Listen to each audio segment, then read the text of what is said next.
Hello everyone, my name is Ivo and today I'm reviewing my Tesla Model 3 after 30 days of using it. One of the best things about Tesla is the fact that you can order it online for less than 60 seconds. One of the bad things about Tesla is that once you take delivery, there's barely anyone to actually explain to you how the car functions or any of its features. So I thought, I'm going to do a video to show you how the Model 3 looks like in 2023, and I will also leave links in the description of the accessories and the products that I'll be reviewing. Also, extra bonus at the end, if you're looking to drive and own a Tesla Model 3 or Model Y or actually any Tesla, I will share a tip at the end of this video, which is super important specifically for getting your car delivered. So continue watching until the end. Starting with the exterior, the design hasn't changed versus the original Tesla, which came out in 2017. However, there is a chrome delete around the frame of the window. Now this is all black versus chrome, which I honestly like more. Another update are the new Aero Wheels, which are slightly flatter versus the previous generation. Probably helps with the aerodynamics of the car, I would assume, but I actually like them, so that's pretty cool. Now, the roof is one of the big highlights of the car. It's giant, split into two parts, but you can't see it, and it really feels nice. It's gorgeous inside. You can see through. It's quite large. If you have kids, they will have, a lot of good time in the back seats looking through the window. The front of the car is quite simplistic. I've purchased the rear wheel Model 3 with the LFP battery, and it doesn't have the fog lights. That's another big miss, to be honest, because I kind of never use them. But I really enjoyed the new projector matrix lights, which are an update to the Model 3 as of October 2021. So it's more or less a year. The Tesla comes with two cards in a small sleeve. They're going to be handed to you at the delivery, and I always carry one of them with me just in case. The way they work is that you hold the car next to the B-pillar, and the car opens. The same thing will work for locking the car when you're done driving. You only need one of the cards to use the car, to be honest. No need to actually carry both of them. I find using the card a backup method though. The really efficient one is to use your phone as a key. You can set it up via the Tesla app. Locking and unlocking becomes a much smoother experience to compare to using the card.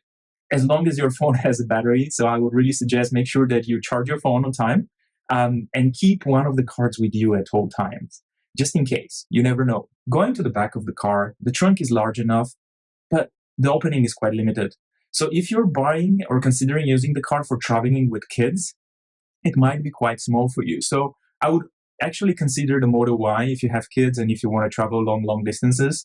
It has a bigger trunk, and I think it would fit this purpose better. In addition, in the trunk, there is a compartment under the main floor, which is very useful to hold stock cables, chargers, and any additional, stuff that you want to kind of hold there.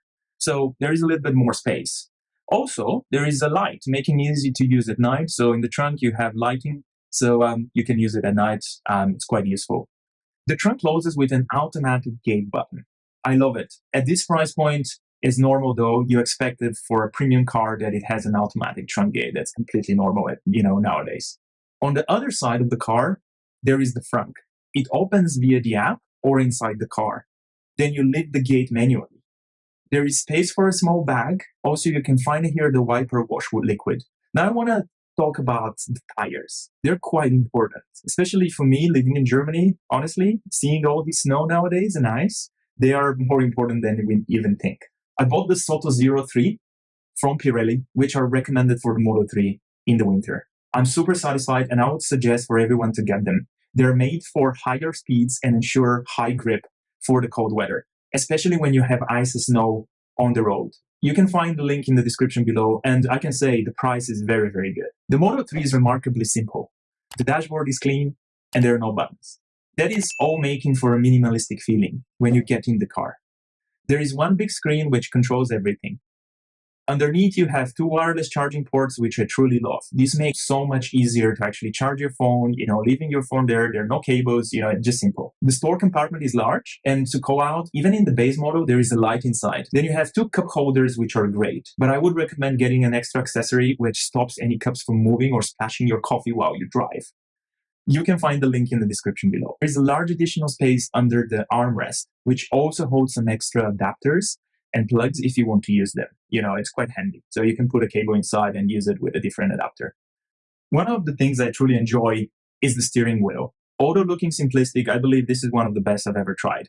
It is slightly large on the sides, so it fits my hands very well. And importantly, it's made out of vegan leather. Feels amazing. Good craftsmanship, I would say. There are limited buttons on the steering wheel, so absolutely no over-engineering if you compare it to what other brands do with their cars. Next to the wheel, you have your turn indicators, or levers. If you shift the lever down, you see the left side camera. If you shift it up, you see the same on the right camera. So there are no blind spots for you. And honestly, this made a big difference for me because I'm coming from a standard car, and having it digitally now with cameras, it's actually a little bit more intuitive, and you are also keeping a little bit more attention. Another important function is the control of your windshield wipers. You can activate them by pressing the button on the left lever and set their configuration to them always in auto mode. It's just easier to actually manage, they function automatically, so I don't mind. Then there is the infamous glass roof, right? It extends from the front to the very back of the car, and riding on the back seats opens a great panorama view, especially if you drive at night and there is clear skies and I want to see the sky. It's beautiful. Also, kids love it in the back. There are also lights in the back and in the front, and you can open the glove box by giving that instruction to the Tesla by pressing the right button on the steering wheel and say, Tesla, open the glove box. And it's done. The seats are awesome, I should say. They feel very comfortable, and the vegan leather is quite durable. You can clean them by use baby wipes. So just make sure that you don't use any, harsh liquids. AC controls are easy to use. You can change the direction of the airstream, but also put the seat heating in the front and in the back, as well as the steering wheel. The base Model 3 has all heating included, which is interesting, especially the steering wheel. And I can tell you, in cold weather, this makes a big, big difference. The seatbelt is standard, although it's quite smooth to pull and push back. So something you expect in a premium car, I should say. They're very easy to handle. There are no noises from them. They're actually built quite well. So I appreciate that. Opening the door is easy by pressing the digital button on the top of the door. There is an emergency one at the bottom, but don't recommend using it in the long run as it may damage the window frame. So use the digital one for your daily use and you'll be completely fine. And now I want to show you the brilliant floor mats I've got.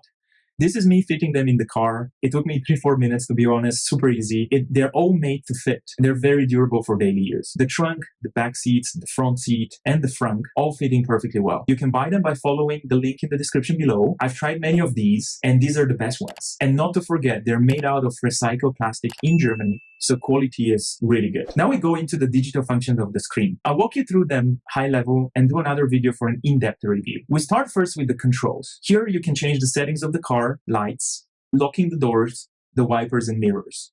You can also switch on the Sentry mode that makes the Tesla record a video if a stranger comes by to your car, let's say, when it's parked. It's a cool feature, a bit funny, as you can often see your neighbors getting in the car in the underground garage like I do. Then we move to pedals and steering. This is where you can set your acceleration mode, whether you want to save energy and be slightly slower, or you want to have the full standard Tesla experience. I always recommend the latter. It's just a lot of fun. You can also adjust your steering and stopping modes in this section. Now let's talk about charging. Here you can find important information about the state of charge of the car. And you can change your charge limit, depending whether you're driving an LFP iron-based battery or not. I actually recommend keeping the LFP battery always around 70 to 80% on a daily basis, and getting it maybe one time a week to 100%. There's a bit of misunderstanding that LFP batteries like being charged to 100%. Well, ask any battery engineer and they'll explain that this is simply not true. Tesla wants you to charge to 100% because of a technical reason. I will try to explain it simply. LFP battery voltage is quite constant at every charge level. And for the system to estimate accurately your range, it needs it to be filled to 100%. To understand the full capacity. Charging to 100% is more about range accuracy that Tesla needs you to do rather than battery health. This is okay though, because LFP batteries usually don't degrade fast in the long run. They keep their charge for twice as many cycles than the normal battery in a Model S or Model X, as an example. This is why Tesla is more concerned about the accuracy of the LFP battery and you keeping it to 100% so they can gauge that accuracy rather than the battery health. They don't care about that because if you calculate it, you need more than 4,000 cycles in an LFP battery to actually make it degrade quite low. So that's fine. Here you can see a summary of how much you paid for the last supercharging. It is very handy to keep track of your associated costs. As you can see, I was in Regensburg, for instance. I charged for 10 euros. Which is around 16 or 70 kilowatt hours. And I believe that took me around 15 minutes of charge. So that was pretty fast. And it was completely enough to top up the battery for my travel to Munich. The Autopilot is one of the coolest features of a Tesla. If you haven't driven one in this mode, then I highly recommend it. But keep your hands on the wheel all the time. In this setting, you can change how the Autopilot works, what speed it keeps, and are there any limitations, but also warnings that it needs to give you. So good that you do all these settings before you leave your delivery center. I think it would make it much easier when you want to use the Autopilot. I recommend switching on the green traffic light chime. It gives you a signal when the traffic light turns green. Here is me driving to the traffic light, then I wait, then it turns green, then I hear the chime, and I'm ready to take off. The next section is about the lights. You can configure your headlights, dome lights, and basically any setting that has to do with the lights on the Tesla Model 3. I always keep the headlight in auto. The car uses the front camera called Tesla Vision to see incoming or outgoing traffic, and it can automatically turn on the high beams if there is no traffic in front. This didn't work amazingly well at first, to be honest, but the latest software updates have made it much more sensitive. So now nobody's blinded anymore. Display, here you find the settings to adjust your display brightness, the region you live in, the appearance between dark and light of the software itself. Also, you can change the display language. So you can have different languages when it comes to voice recognition and software language that you actually see on the screen. Trips gives you an overview of your latest trips, their distance, duration, and how much energy you used on average. Essentially, your efficiency measurement tool, if you will. If you want to save energy, look at the watt per hour measure at the right. The lower the amount, the higher the saving of energy you have made for this specific trip. In the navigation panel, you can adjust the volume and enable various features like the trip planner, automatic navigation, and whether you want to avoid certain roads when the navigation calculates your trip. Safety. Safety is always important, so make sure you have all proper settings here. One of my favorites is the Sentry mode, which allows your car to record a video of the front, back, and side cameras when somebody or something approaches the car when it's parked. So think of it as the software bodyguard of your car.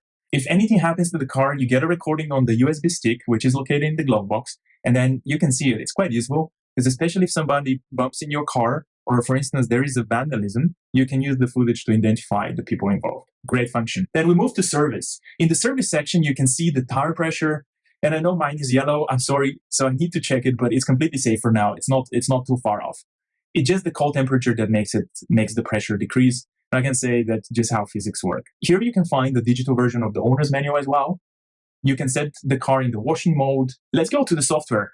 The software section is one of the most important, I would say. This is where you see how many kilometers you have on the clock, your VIN number, as well as whether there is a software update you can download and install. You can also see how many days of the warranty are left. For me specifically, it's like 3 years and 11 months left for the entire car, including the battery. So that's completely fine. I think the battery itself has 8 years of warranty, and then the car, everything else is 4 years. And there is a limit in terms of kilometers. I think the car is around 80,000 kilometers and the battery is 160 or 150. So make sure you know these numbers and make sure that if you want to sell the car, probably, sell it before the warranty expires. You'll keep the value high. Upgrades. Last of this menu, I want to show you how you can subscribe to the premium connectivity package by using the upgrade section of the Tesla. You can see the menu in the premium connectivity option, its cost, the subscription dates involved, and then what you do is just swipe. As your Tesla has your credit card for supercharging and ordering, it also stores it in your profile. And then you can use the same card to actually buy the subscription. And once you swipe it, it's directly charged and your subscription is automatically active. I actually personally find it brilliant that companies enable purchases in their own products because you get in your Tesla, your subscription is over, you swipe, and then it's done. How intuitive. Okay, let's go to a quick overview of the rest of the functions. This is the radio. You now have the logos of the radio stations as well. These pop up next to the station name and can be selected directly. Another key function is adding your Bluetooth device, and you can see my iPhone being connected. I use it as my primary key, so it's important that the iPhone is connected to be able to get in and out of the car, as we discussed previously. You can have up to 10 devices, I believe, connected to the car. Then next is the camera. You can bring up the camera view from the main menu. It isn't a 360 view per se, but it provides enough visibility of all important sides of the car, especially useful when you're parking. Also, to see what uses the most energy in the car, you can tap onto the energy icon in the menu, and it will give you a good overview of how much energy is used by each application and component in the car. And that's pretty cool. I find it really useful because if you want to optimize your energy usage, then, make sure that you check out this and you kind of regulate your energy usage based on, what the result is. On the fun side of things, you can watch Netflix, Disney Plus, YouTube, and others in your car while waiting somewhere, right? The car has to be put into the parking mode. You cannot just drive and, watch Netflix. Talking about fun, where are we without the Tesla emissions testing mode, right? This is a fancy way to call their fart mode. So that's basically making your friends and family fart while you drive. Well, you can use the setting to activate parking when turning left or right, and then the Tesla does the rest. For the people celebrating Christmas, there is a Christmas mode which turns your car into Santa with associated music. And last in this section, the navigation is simply brilliant. You can plug your destination, and the system will automatically tell you how far it is and the amount of energy you need to reach your final point. This will then be calculated using the supercharger network with a suggestion to you where you need to stop to efficiently charge along the road. It is probably the best I've ever used, although Mercedes has made some great progress in the last years in this area too, with their EQ lineup, for instance. So let's talk about charging now. There are obviously two main ways to charge your Tesla. One is at home with your home box, ideally next to your parking spot. And I have that set up in my apartment building. I park the car, take the cable, open the charging port, and voila, the light turns green. That's as easy as it gets. You can charge up to 11 kilowatt hours in this way with this special installation, but you need this setup for it. Alternatively, you can use a normal electrical socket, but that will last much, much longer. I used to get 4 kilometers per hour of charge, to be honest, when using a socket. So basically taking 2-3 days to charge the car. So this must be only used in emergency situations. You can't rely on it unless you have many days of not using the car. The second most famous way of charging your Tesla would be to use a supercharger. There are Tesla-made installations across the country, almost everywhere in the world. I think the US, Europe, they're pretty well developed, China as well, Japan, Australia. And you can use these installations to actually charge your car very, very fast. You can see me now finding one of these superchargers in Munich and testing it out. Using the supercharger is incredibly easy. You take the plug from the station, you come to the car, click the button on top of the adapter, and the charging port opens magically.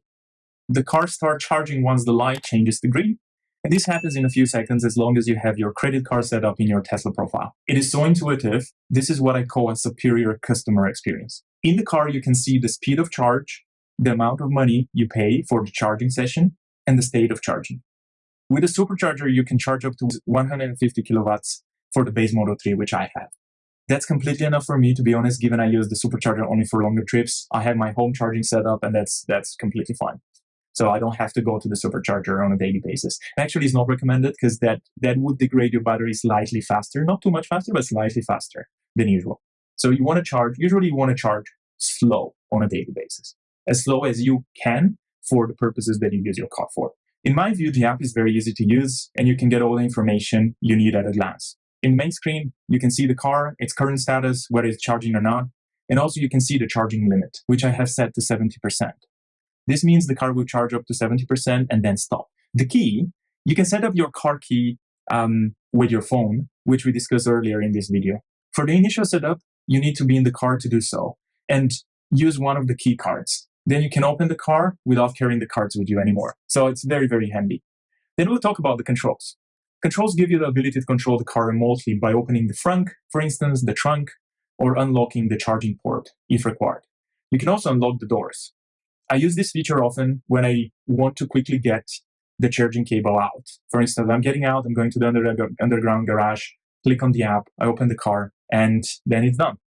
You can also switch the light on, see the tire pressure, and control the windows, so all the functionality. The next section is the climate control. You can set the temperature. It's very useful as you can turn on the heating. You can control the heating of the seats and the steering wheel as well, quite remotely, which is very useful in the winter, I can tell you. If you are walking in the park, and then you want your car to be warmed up, you just open your app, you click the button, and then it happens. There you go. The app also shows you which are the nearby supercharging station, and you can send the location to the car. So when you begin driving, navigation will lead you to the selected station. Also, battery preconditioning will start during your trip to the station to get the battery temperature to the most efficient level for supercharging. That's very important because if the battery is very cold, for instance, in the LFP car that I have, then it will charge very slowly for a supercharger. So you want your battery to be preconditioned when you go to the supercharger, so you spend the least amount of time there. You can use your app to schedule your departure and charging. Also, there is a function to regulate when the car uses energy by instructing your Tesla to charge during the off-peak hours. The security menu allows you to turn on Sentry mode, for instance, manage the driving profiles in the car, but also enable a speed limit when driving. Quite handy if you give your car to somebody else and you don't want them to drive, like crazy. So that's good.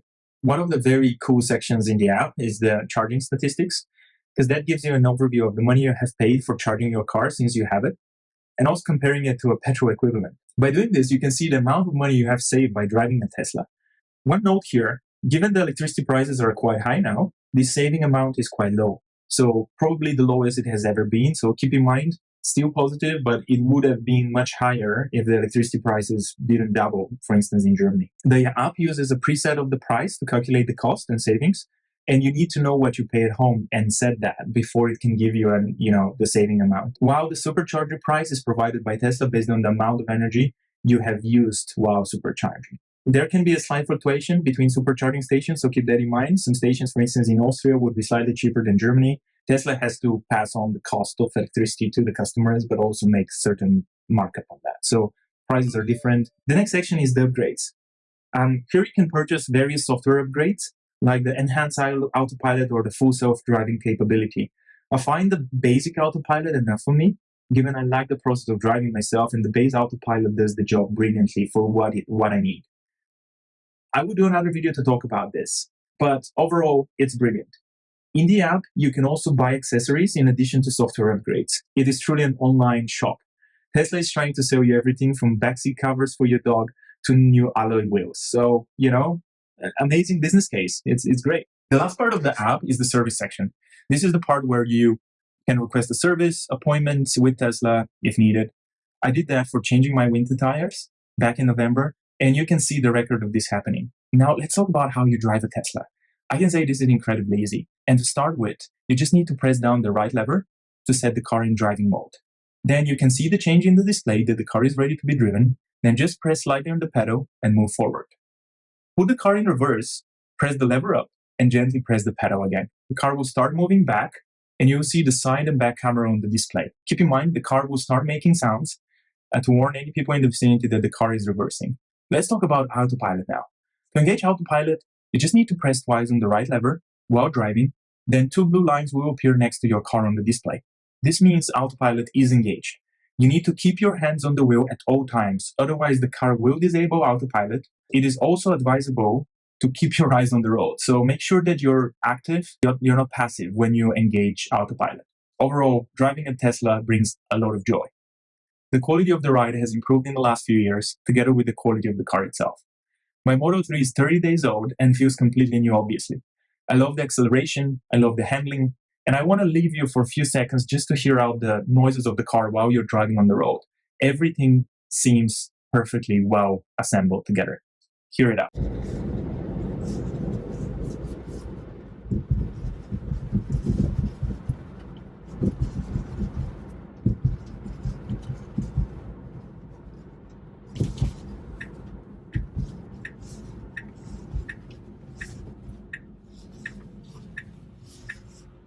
Hello everyone, let me know down in the comments below if you want me to do more of these videos to show the sounds of the car. And now back to the review. Although this is a sedan, driving it feels like a sports car. It has more than 300 horsepower, so no surprises here. I want to talk to you about my favorite accessories for the Model 3 and Model Y now.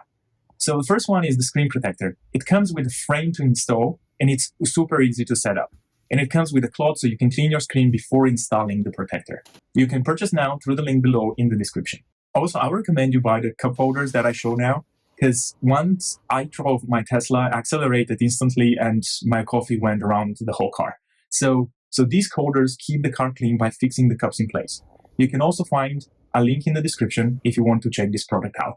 Let's go to the bonus part of this video, which is one of the most important ones. If you are planning on buying a Tesla, you have ordered one, then the delivery day for you is coming. Now, the most important part of that delivery day is actually to do a full inspection of your car. That inspection happens very systematically if you have a checklist with you.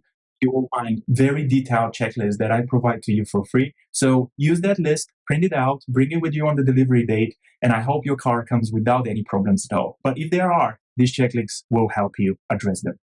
So I hope your delivery is successful. I hope you get a car which has no problems like mine. And also check my delivery experience in the links below and see how it went for me. So this wraps up my review of the base Model 3 after using it for 30 days in Germany. I hope this helped you out and you stayed until now, so thank you very much for that. For more Tesla and investment videos, please subscribe to this channel. Give me a like and share with anyone you think will benefit from it. Thank you so much for watching. Talk to you in the next one.